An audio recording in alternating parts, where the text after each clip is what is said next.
Hello दोस्तों, आप सभी के बीच में आज हम फिर से लेके आए हैं पार्ट नंबर 4। क्या पार्ट नंबर 4 और विज्ञान विषय का किसका है? विज्ञान विषय का पार्ट दूसरा है हमारा अम्ल क्षारक एवं लवण। क्या है? अम्ल क्षारक एवं लवण। दोस्तों, इससे पीछे हमने आपके लिए 3 वीडियो बनाकर डाल दी हैं, उन्हें आप देख सकते हैं कि कितनी आसानी से हमने छोटी छोटी परिभाषाएं और सिखाया है के माध्यम से आपको सिखाया है। आप सीख चुके होंगे। इससे आगे हम पार्ट नंबर 4 लेके चलते हैं और समझाते हैं। आप वीडियो में बने रहें और सीखते रहें। तो दोस्तों, इससे आगे हम आपके लिए लेके आए हैं पार्ट नंबर 4। पार्ट नंबर 4 में हमारा यहाँ पर था बिंदु। क्या बिंदु था दोस्तों? तो फ्रेंड्स, इससे आगे हमारा अगला बिंदु था जल का क्या? जल का आयनिक गुणनफल। इस पार्ट नंबर 4 में हमारा क्या था? जल का आयनिक गुणनफल। इसे बताएंगे। इसे दोस्तों प्रेजेंट करते हैं KW से। किससे करते हैं? KW से इसे दर्शाते हैं। इसकी परिभाषा है शुद्ध क्या है? शुद्ध जल का सुचालक होता है। शुद्ध जल का सुचालक होता है। शुद्ध जल का सुचालक होता है क्योंकि जल का आयनन क्या? क्योंकि जल का आयनन नगण्य होता है। जल की मोलर सांद्रता क्या? जल की मोलर सांद्रता शुद्ध जल की मोलरता क्या? शुद्ध जल की मोलरता 55.55 यानी 55.55 क्या होती है? 55.55 होती है। क्या होती है? 55.55 होती है। 25 डिग्री सेल्सियस पर शुद्ध जल में उपस्थित 25 डिग्री सेल्सियस पर शुद्ध जल में उपस्थित क्या? उपस्थित हाइड्रोजन क्या? हाइड्रोजन आयन तथा हाइड्रोक्सिल आयन की सांद्रता हाइड्रोजन व हाइड्रोक्सिल आयन की सांद्रता का गुणनफल जल का आयनिक गुणनफल कहलाता है। क्या? जल का आयनिक गुणनफल कहलाता है। तो फ्रेंड्स, आपने देखा कितनी आसानी से ये परिभाषा हुई हमारी जल का शुद्ध जल विद्युत का सुचालक होता है क्योंकि जल का आयनन नगण्य होता है। जल की मोलर सांद्रता शुद्ध जल की मोलरता 55.55% होती है। 25 डिग्री सेल्सियस पर शुद्ध जल में उपस्थित हाइड्रोजन आयन तथा हाइड्रोक्सिल आयन की सांद्रता का गुणनफल जल का आयनिक गुणनफल कहलाता है। तो दोस्तों, देखा आपने कितनी आसानी से शॉर्टकट में छोटे से रूप में ये परिभाषा आपको याद हुई होगी ना? है तो दोस्तों, ये संकेत रूप में क्या? जल का आयनिक गुणनफल को KW से प्रेजेंट करते हैं। ये प्रेजेंट हो गया। इसके बाद में हाइड्रोजन आयन और हाइड्रोक्सिल आयन के गुणनफल का आयनिक गुणनफल कहते हैं। इन दोनों के गुणनफल मतलब इन दोनों के गुणनफल को KW कहते हैं। तो दोस्तों, ये सबसे ज़्यादा मोस्ट इम्पोर्टेंट आपके लिए यहाँ पर एक सूत्र है। इस सूत्र को आप जरूर अपने दिमाग में अच्छी तरीके से बैठा लें और इसे याद कर लें। इस सूत्र के बिना फ्रेंड्स आगे कुछ नहीं हो सकता है। तो दोस्तों, इससे आगे है हमारा 25 डिग्री सेल्सियस पर KW का मान कितना होता है? तो KW मतलब जल का आयनिक गुणनफल का मान होता है 1 गुणा 10 की घात -14। क्या? 1 गुणा 10 की घात -14। फ्रेंड्स, इसको भी आप अच्छी तरीके से नोट करके लिख लें। इसकी सबसे ज़्यादा सवालों में ज़रूरत पड़ती है, तब आप समझेंगे कि इसकी क्या महत्व था। फ्रेंड्स, इससे आगे है हमारा H धन। क्या? H धन हाइड्रोजन आयन बराबर हाइड्रोक्सिल आयन बराबर क्या होगा? 1 गुणा 10 की घात -7 अगर होगा तो ये क्या होगा फ्रेंड्स? ये होगा उदासीन। क्या होगा? उदासीन होगा। ठीक है, उदासीन। अगर हाइड्रोजन आयन बड़ा है और हाइड्रोक्सिल आयन छोटा है, क्या ये बड़ा और ये छोटा है, तो क्या होगा फ्रेंड्स हमारा ये अम्लीय होगा। ठीक है, इसे अच्छी तरीके से पहचान लेना है। और अगर हाइड्रोजन आयन छोटा है और हाइड्रोक्सिल आयन बड़ा है तो क्या होगा दोस्तों हमारा ये क्षारीय होगा, ये क्षारीय होगा। इस हिसाब से आपने देखा इनमें संबंध। इससे आगे आपको लेके चलते हैं और समझाते हैं। तो फ्रेंड्स इससे आगे हम आपके लिए इसके बीच में लेके आए हैं क्या, पीएच मान। क्या, पीएच मान स्केल। दोस्तों ये परीक्षा की दृष्टि से सबसे ज़्यादा मुख्य इम्पोर्टेंट है, ये परीक्षा में सबसे ज़्यादा आता है पीएच मान। ठीक है, और इसकी फुल फॉर्म है दोस्तों, दूसरा नाम है पावर ऑफ हाइड्रोजन आयन। क्या है, पावर ऑफ हाइड्रोजन आयन, ये इसका पूरा नाम होता है। और वैसे कहते हैं दोस्तों इसे पीएच मान। तो ज़्यादा देरी ना करते हुए आपको हम समझाते हैं और बताते हैं कि पीएच मान क्या होता है। दोस्तों आप वीडियो में बने रहें और देखते रहें। तो पीएच मान हमारा, तो फ्रेंड्स इससे आगे हमारा यहाँ पर है पीएच मान। क्या है, पीएच मान। दोस्तों पीएच मान की यहाँ पर दो परिभाषाएं, क्या है, दो परिभाषाएं। परिभाषा नंबर 1 क्या है, ये हमारी परिभाषा हमारी पहली है, क्या पहली परिभाषा है। और ये दोस्तों हमारी यहाँ पर क्या दूसरी परिभाषा है। तो पहली परिभाषा क्या है दोस्तों, सबसे सरल भाषा में 10 की वह ऋणात्मक घात जो हाइड्रोजन आयन की सांद्रता को व्यक्त करती है, पीएच मान कहलाती है। ध्यान रखना है दोस्तों, अभी एक और आएगी इसी हिसाब से। यहाँ पर क्या है, हाइड्रोजन आयन, क्या 10 की वह ऋणात्मक घात जो हाइड्रोजन आयन की सांद्रता को व्यक्त करती है, पीएच मान कहलाती है। और दूसरी परिभाषा है दोस्तों, किसी बिलियन में उपस्थित हाइड्रोजन आयनों के मोल प्रति लीटर में सांद्रण के ऋणात्मक लघु गुणक को पीएच कहते हैं। क्या, पीएच कहते हैं। तो यहाँ पर भी फ्रेंड्स आपने देखा, क्या देखा, क्या हाइड्रोजन की बात हुई है। यहाँ पर भी हाइड्रोजन आयन की विशेष ध्यान रखना है आपको इसी बात का। अगले वाले में भी एक दूसरा शब्द आएगा, एक एक शब्द की ही सिर्फ चेंजिंग होती है, नहीं एक जैसे ही होते हैं।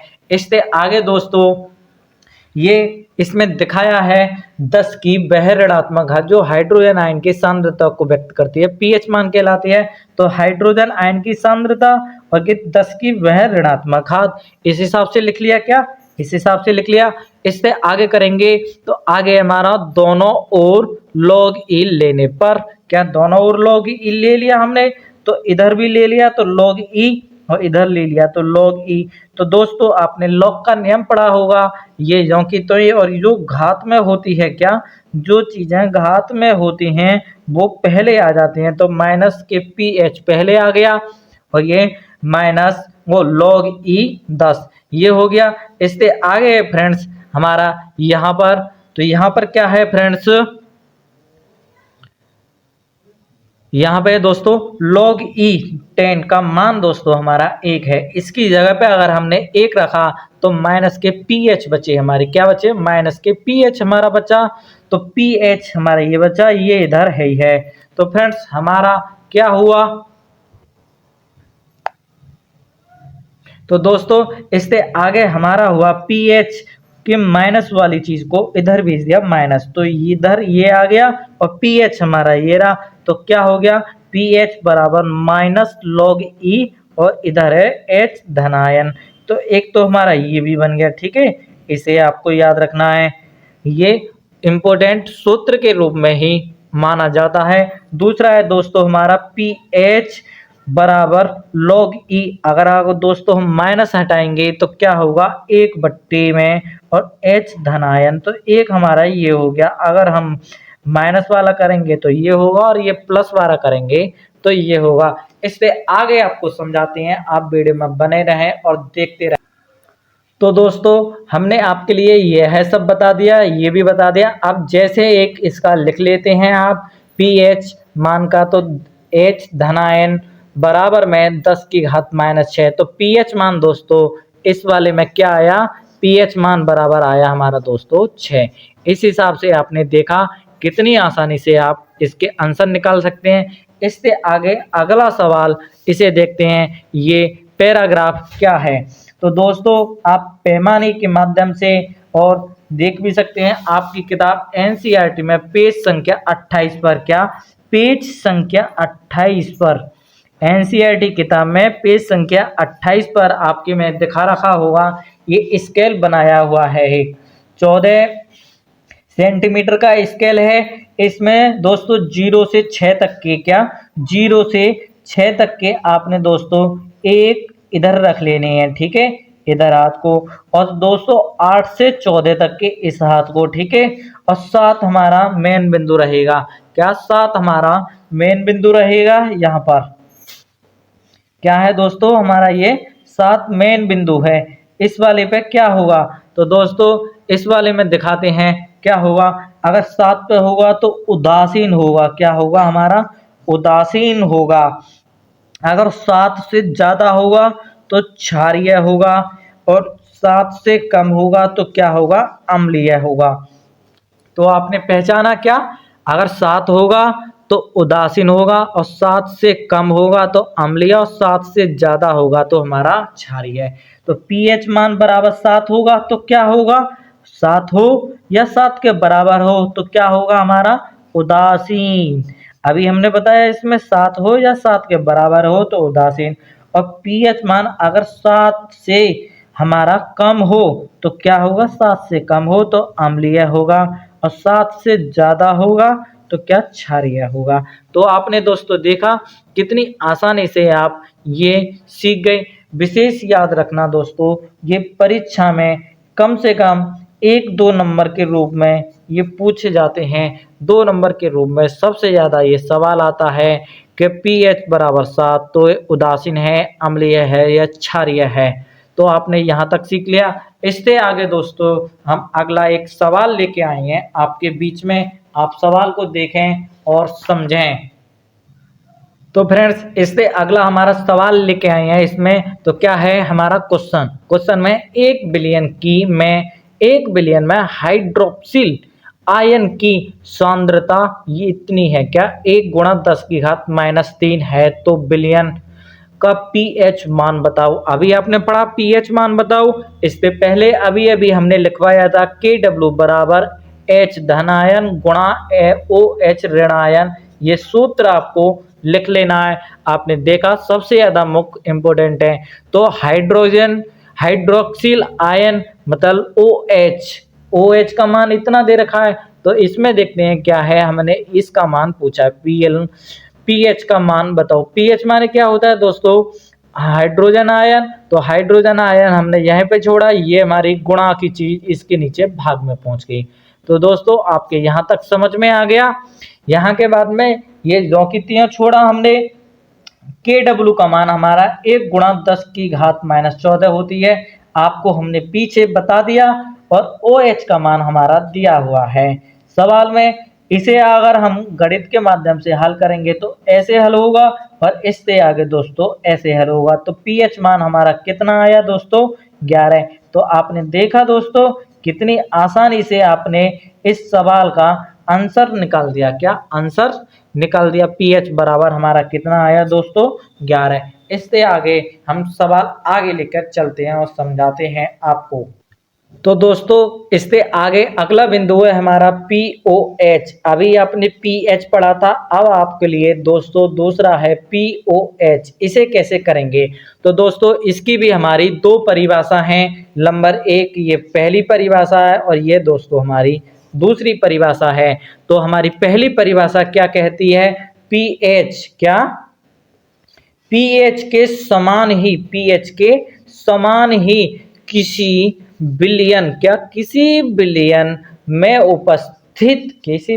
उपस्थित हाइड्रोक्साइड अभी अभी आपने पढ़ा था, वहां पर क्या रखा था हमने, और वहां पर हाइड्रोजन था, यहाँ पे हाइड्रोक्साइड आयनो, क्या हाइड्रोक्साइड आयनो मोल प्रति लीटर इसे बोलते हैं, मोल प्रति लीटर में सांद्र के ऋणात्मक लघुगुणक को POH कहते हैं, POH कहते हैं। तो आपने पहली परिभाषा देखी कितनी आसानी से हुई। इससे आगे दूसरी परिभाषा है हमारी 10 की वह ऋणात्मक घात जो हाइड्रोक्साइड क्या है अभी बढ़ता आया था दोस्तों, उसमें हाइड्रोजन था और इसमें हाइड्रोक्साइड आयन की क्या हाइड्रोक्साइड आयन की सांद्रता को व्यक्त करती है, POH कहलाती है। क्या दोबारा सुन लीजिए दोस्तों, 10 की वह ऋणात्मक घात जो हाइड्रोक्साइड आयन की सांद्रता को व्यक्त करती है, POH कहलाती है।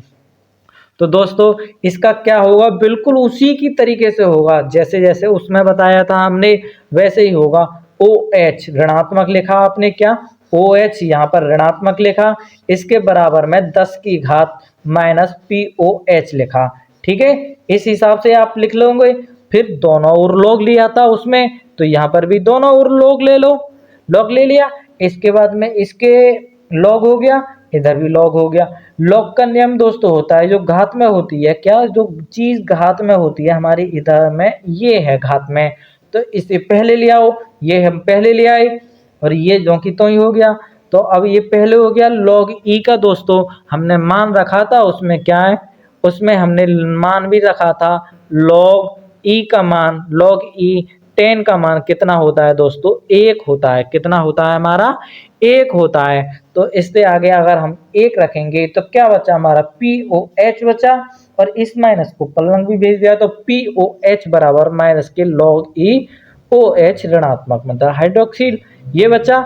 इतना आपके समझ में आ गया होगा, बिल्कुल उसी की तरीके से POH बराबर माइनस को हटाएंगे तो इस हिसाब से लिख सकते हैं आप। ठीक है दोस्तों, अभी अभी आपने सीखा दोस्तों, आपने इस वाले के तरीके से ही बिल्कुल करना है, क्या इस वाले की तरीके से ही करना है। इसमें सिर्फ PH है, उसमें POH रखना है, और ये वाली ही चीज बिल्कुल अभी अभी जो हमने सिखाई थी वैसे ही ये वाली चीज होगी। अभी अभी हमने आपको सिखाई है ऐसे ही होगी। इससे आगे हम बताते हैं आपको PH और POH में संबंध क्या है, ये वाला चीज। तो हमारा क्या PH व POH मानों में संबंध।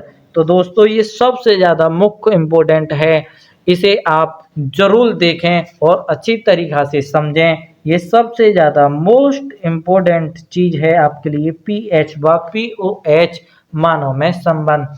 तो दोस्तों हम जानते हैं क्या, हम जानते हैं यहाँ पे है, हम जानते हैं कि 25 डिग्री सेल्सियस पर क्या होता है, 25 डिग्री सेल्सियस पर KW का मतलब जल का आयनिक गुणनफल बराबर होता है H धनायन गुणा OH ऋणायन बराबर 1 गुणा 10 की घात -14।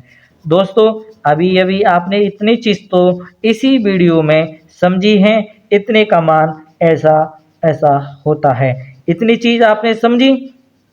इसके बाद में हमें क्या करना है, इसी वाली चीज में हमें दोनों ओर log e ले लेना है, क्या log e ले लेना है। तो हमने दोस्तों दोनों ओर log e ले लिया, log e के बाद में क्या है, यहाँ पर लिया a लिख लिया, ठीक है, इधर भी लिख लिया। अब ये गुणा में दोस्तों log का आपने नियम पढ़ा हुआ, गुणा की चीजें जुड़ जाती हैं। तो हमारी इधर इतनी और इधर इतनी, ये दोनों दोस्तों हमारी जुड़ गई, और गुणा में ये है तो ये भी दोस्तों हमारे दोनों जुड़ गए। इसके बाद में अगला है, ये हमने ज्यों की त्यों ही रख दिया, ये हमने ज्यों की त्यों रख दिया, ये इधर रख दिया, और ये दोस्तों इधर क्या है हमारी घात, क्या है ये हमारी यहाँ पर घात है, क्या 10 की घात -14। ये -14 दोस्तों घात हमारी पहले आ गई, तो प्लस की चीज माइनस में हो गई इधर यहाँ तक। तो फ्रेंड्स आपके यहाँ तक सब चीज समझ में आ गई होगी। ये ज्यों की त्यों ही रखा, ये ज्यों की त्यों ही रखा। log e 1 का मान दोस्तों 0 होता है मान रखने पर, और log e 10 का मान दोस्तों 1 होता है। तो ये क्या हो गया दोस्तों हमारे -14 इधर हुए, ठीक है, हमारे ये -14 हुए। इस माइनस को हम इधर भेज देते हैं दोनों साइडों को, तो ये अभी तक प्लस के थे, तो ये वाले माइनस हो गया, क्या आपका ये माइनस हो गया, और दोस्तों ये भी माइनस हो गया, दोनों चीज माइनस माइनस हो गई। तो मैं और इधर क्या बचा हमारा दोस्तों 14 बचा। आपके यहाँ तक समझ में आ गई, 14 हो गया। 14 के बाद में माइनस की log ई एच धनायन, क्या log एच ई धनायन। दोस्तों हमने आपको यहाँ पर सिखाया था, क्या यहाँ पर हमने सिखाया था ये वाला मान, क्या ये वाला मान माइनस में होगा तो क्या होगा हमारा यहाँ पर पी एच होगा। इसी हिसाब से ये ओ एच होगा ऋण में तो पी ओ एच होगा।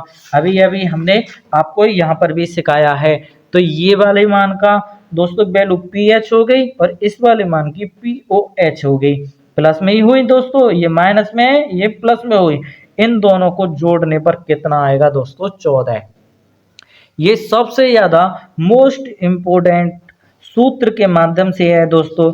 इसके बिना इस वाले पार्ट के न्यूमेरिकल नहीं हो पाएंगे। इसे आप अपने नोट्स में ठीक तरीके से अच्छे से लिख लें, वरना आप समझ नहीं पाएंगे। दोस्तों इससे आगे हम आपके बीच में पार्ट नंबर 4 के बाद में अब पार्ट नंबर 5 लेके आएंगे और उसमें समझाएंगे। आप वीडियो में बने रहें और देखते रहें सोनू स्टडी सेंटर।